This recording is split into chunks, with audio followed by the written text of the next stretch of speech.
Hi, I'm number 525,600, and this is my story. I came to the United States when I was 4 years old, and I actually just came with my mom. We crossed over the border, and we actually crossed over the border when it was my birthday, August 12th, 1991, and I was going to be 4 years old. Since then, I always grew up knowing that I was going to be different than everyone else. Going to school, I went to 6 different elementary schools, and I never had the toys. I never had anything else that everyone else had. I always felt like an outsider, and throughout elementary school, I always knew I was undocumented. I never knew exactly what it meant, but I always knew that I just wasn't like everyone else. So I was really unmotivated, and it was just very hard for me to keep up with everyone else. I learned to read until I was 4 years old, just because I pretty much didn't care about my education due to the fact that I was undocumented and I just never had anything that I could call my own.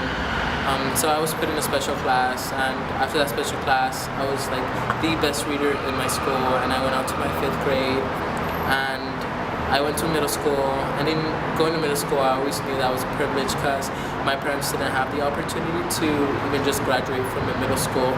So I just went to middle school, and I really didn't care until I hit high school.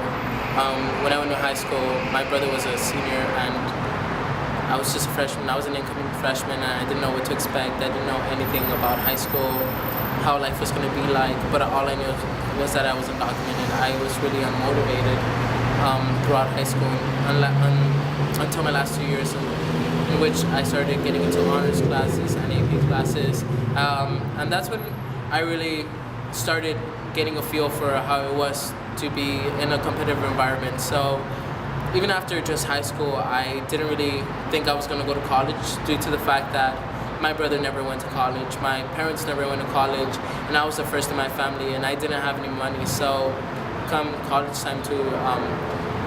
application time for colleges, I didn't even bother applying. I didn't even think I was going to go to a community college until my mom really pushed me, and she really motivated me, and she told me that education was a pathway, to basically become something better than who I was right now. So right after graduating high school, I enrolled in a community college, and I actually spent 3 years there. I worked 2 jobs full-time, and I went to school full-time while being part of the honors program. And it was the most difficult time in my life, but I knew why I was there.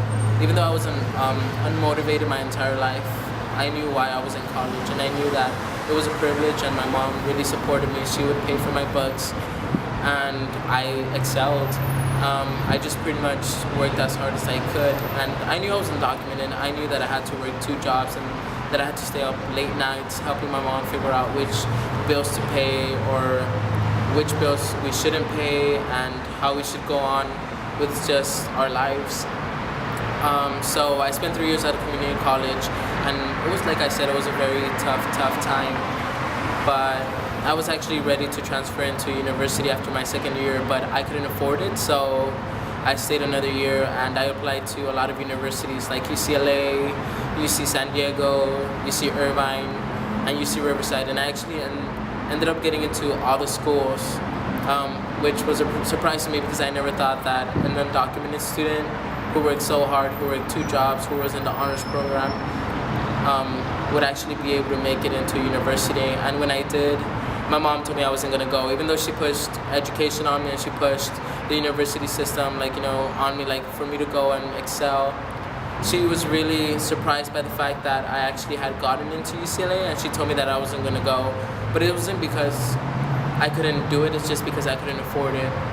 And I understand where she was coming from, and because I was undocumented, I wouldn't be able to afford it, but I always had the dream since high school to go to UCLA, to excel, to just do whatever I could to better my family and my community and everyone around me and all the friends that weren't able to go to UCLA. So my mom and I actually didn't speak for about a good week. We didn't talk at all, no eye contact, until she rolled around and she was like, well, what do you need? What do you want me to help you with? And now I just finished my 1st year at UCLA, and I'm grateful. It's been very hard. Like my first quarter at UCLA, I actually had to wake up at 4 in the morning. My commute from home to UCLA was 2 hours, so I would be at school at 7 in the morning for my class that was at 8. And I would do homework, I would be involved here on campus, trying to make a change, and I would be done like around 11 p.m. and I would have to go home, and I would have a lot more homework, so I would probably go to sleep until like around 2 in the morning, and then wake up at 4. And sometimes it came to the point where I couldn't handle it, so I started asking my friends if I could crash over at their place, and they actually allowed me to. And not only that they allowed me to, but even to this point here at UCLA, I'm being housed by some of my friends who just opened up their home for me and really told me that I could be there as much as I wanted, and that they couldn't picture the apartment here for me if I weren't there. So I've only been able to make it because of the support that I've gotten from my parents, who helped me pay for my tuition, from my friends who have opened up their home for me, and from the amazing professors who have really been there behind me, telling me that I can do it. And it's been very difficult, like just working 2 jobs, being a student full-time, not having money to buy food, not having money to just basically go on with life. Because at UCLA, everyone likes to think that there are students that struggle with paying for food, for paying just to even like live on campus, for even having transportation to get to school. And that was me. I didn't have money to buy food. I didn't have anything. All I came to UCLA with were my hopes and dreams, and that's basically all I've had my entire life, and the support of my family. And now on campus, when I'm at UCLA, I walk around, and I just finished my first year, so I like to think that that's an honor and a privilege, because I understand that there are a lot of students a lot of friends that I know that haven't been able to come to the university system due to the fact that they can't afford it. But for me personally, it means a lot, because my parents were never able to receive a middle school diploma, and for me to graduate from high school and transfer out of community college and into university just like UCLA means the world to me, because it means that one day I might be able to go to law school and might be able to fulfill my dreams and do everything that I need to. So those have been some of the hardest times, just being in school, having to ask friends to stay at their apartment, having to find money for food, or going days without food and wearing the same clothing due to the fact that I couldn't just go home, since home was 2 hours away. But some of the most amazing things that I've gotten out of UCLA or out of my experience in the university system were just friends that were there to support me, to have my back no matter what, knowing that I can do it. So I just finished my first year, and I never would have thought that when I was growing up. I never thought that a student like me, or that an undocumented student like me, would be able to attend higher education. And right now at UCLA, I'm taking a lot of time, and I'm taking a lot of, I'm just taking a lot of time to realize what an opportunity this is, and with that opportunity comes a great responsibility. So I'm taking part of a hunger strike here in front of Senator Feinstein's office, which is located on Santa Monica and Sepulveda. And I'm here because undocumented students have been waiting their entire lives, but specifically since the DREAM Act was introduced, we've been waiting 10 years for it to pass, and I don't think our dreams can wait any longer. I'm here because I'm representing my friends, I'm representing my community, I'm representing my parents who never had the opportunity, because in the place they grew up, education was never a family thought.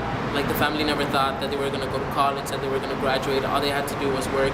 So for me to have done my first year at UCLA means a lot to me, and I'm here for them, because they've had to pick up a lot of hours at work just to help me pay for tuition. And to me, seeing them like get up every morning at 6 in the morning every day, and coming back home like around 11 p.m. really breaks my heart, because here I am complaining that I have to go to class, or that I have to do this and I have to do that, but my parents have it tougher than me. They have to wake up in the morning and come home late at night, and I'm basically here at this hunger strike because I want Senator Feinstein to push the DREAM Act out of the Judiciary Committee and into the Senate floor, to finally make my dreams a reality, and to make the dreams that my parents hold, and that my family holds, and that my community holds, and then just my friends who can't be here hold a reality. So I'm here for them, and I'm just asking everyone to come out and support because this isn't about illegal students. This isn't about all these other students who just came here whenever they wanted to. This is about, you know, human rights, and this is about students just wanting a pathway to legalization in order to have their dreams and their struggles legitimized. So I encourage everyone to go and support the Dreamers and the DREAM Act, because this is a life-changing bill that would allow a lot of students to finally use their diplomas and have their dreams and their struggles legitimized.